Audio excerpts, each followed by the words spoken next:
At the end of ijtihad, and we'll come back to spend time on this methodology. At the end of ijtihad, what the scholars want to do is to finally know how to classify our actions and things we say and things we do into 5 basic categories. How permissible or prohibited something is. So the first they were interested in is to decide, was something fard or wajib? Fard means what? Obligatory? Compulsory? Okay? Like what? Fasting in Ramadan? Sorry? The fard prayers? Good. So fard means it's compulsory, but there's a very important thing about this.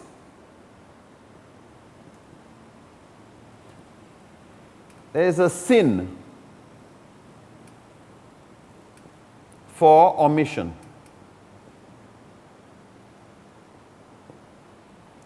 If you omit a fard, there's a sin. Okay? If you don't do it, there's a sin. This is very unique about fard. The second thing they want to decide is whether something is mustahab, also called mandub. And what's that? Recommended.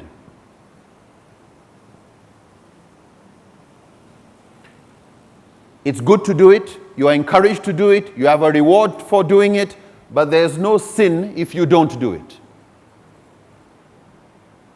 The third category is what they call mubah, also called jaiz, which means it's okay to do it. It's neither encouraged nor discouraged. It's permitted. So this may be like your nafila prayers. Sometimes mustahab is called sunnah.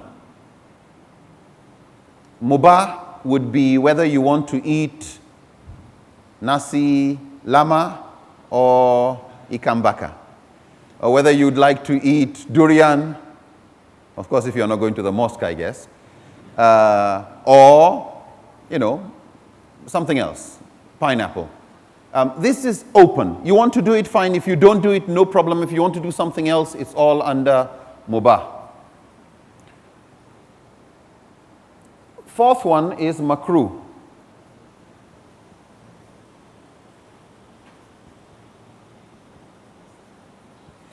Discouraged, but tolerated. It's not very good to do, but there is no sin for committing it. Yeah. It is recommended to avoid it. So the opposite of makruh is mustahab.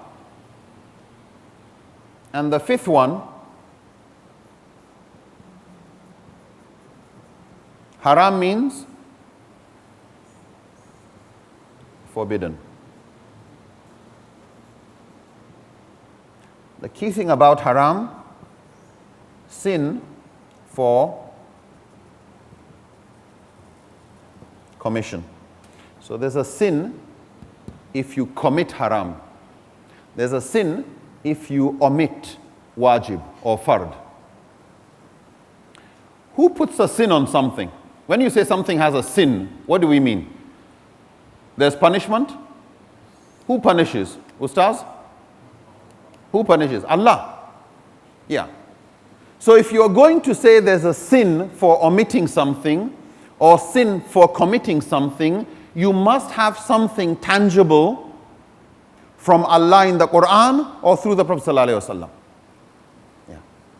So if you're going to say something is fard or haram, you need evidence. You can't just say, I don't like it, I think it is haram. No. Haram, it's not by I think.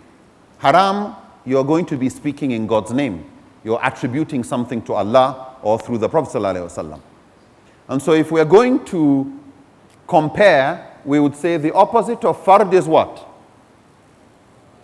Haram, good. And the opposite of haram? Good, fard. You know, usually we say the opposite of haram is halal. Okay? Which is true. This is forbidden, but all of this is allowed. Okay? This is haram and this is halal, all of it. But if we look at the halal more carefully, some are compulsory, recommended, merely permissible, discouraged. That's the haram, halal category, and then haram has this. So for our purpose, the opposite of haram, more technically, is what is fard or wajib. But for some scholars, they put 7 values. For some scholars, like in the Hanafi, this is not enough to capture the variety of fatwas you want to give. Are you going to say it's haram, or makruh, or jaiz, or mustahab, or wajib? For the Hanafis, they add another one here, so we call this one 1B. They do not put wajib here, they put wajib as between fard and mustahab. And down here, they divide makruh. There's makruh that they call tanzihi, and there's another makruh here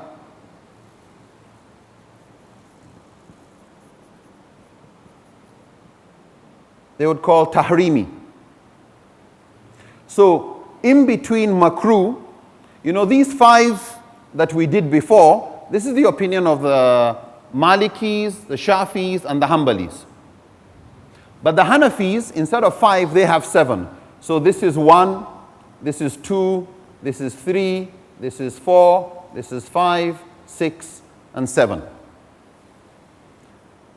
For the Hanafis, wajib is compulsory,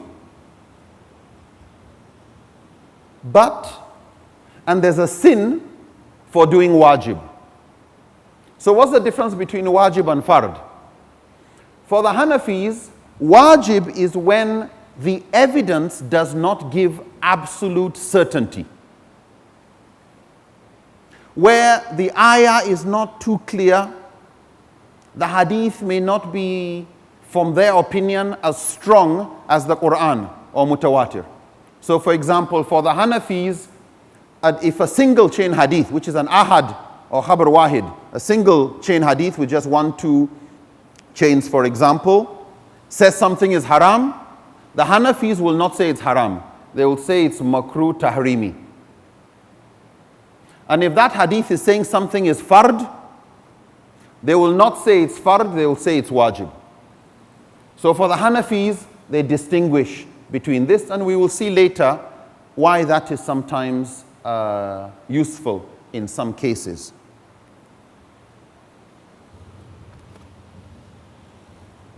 So, before we wipe this, the most important point I'd like us to remember is at the end of all the fatwa that people want to give, they really want to decide, is something fard or wajib, mustahab, mubah, makruh, whether makruh tanzihi or tahrimi or haram. In the Hanafi, makruh tanzihi is the same as the makruh of the other madhabs. Yeah. Makruh tahrimi is haram, but not with the certainty that haram would have.